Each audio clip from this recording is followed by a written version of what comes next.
Yes, it is Monday, and every Monday we welcome in a specialist from the Queens Medical Center. Today we're going to talk about cancer prevention with Dr. Kevin Dawson. Good morning. Hi, good morning. Good to see you again. Thank you. So, the summer sun is out, and would you say that it's a bit stronger than it has been in previous years, and you need to cover up and put on more sunblock? Well, we're not sure if the sun's rays are getting stronger, but we do know that skin cancer rates are increasing, so definitely very important to keep yourself protected.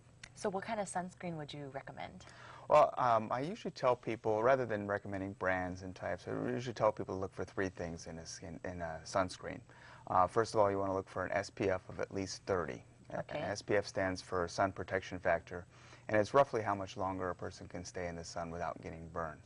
But you also want to protect against aging rays, not just against the burning rays. So you want to make sure you're looking for a broad spectrum sunscreen.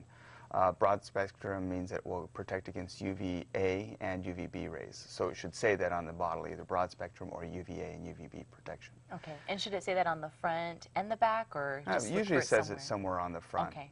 And then you also want to look for something that's water resistant or waterproof. There's really no such thing as waterproof in a sunscreen, but if it says that, you can at least be sure that it will stay on a little bit better if you're sweating or if you're in the water. Now, you talked a little bit about the UVA, UVB. What kind of ingredients should you look for when you are looking for a sunblock? The broad spectrum ingredients are things like titanium dioxide, zinc oxide. There's an ingredient called parasol or avobenzone, and that usually gives you good broad spectrum coverage. And there's a new one out called Encapsule, and that's in the Antihelus products. That's a little harder to find, but the first three are the ones that you really should look for. There's been recent reports of certain types of sunblock that actually contribute to skin cancer.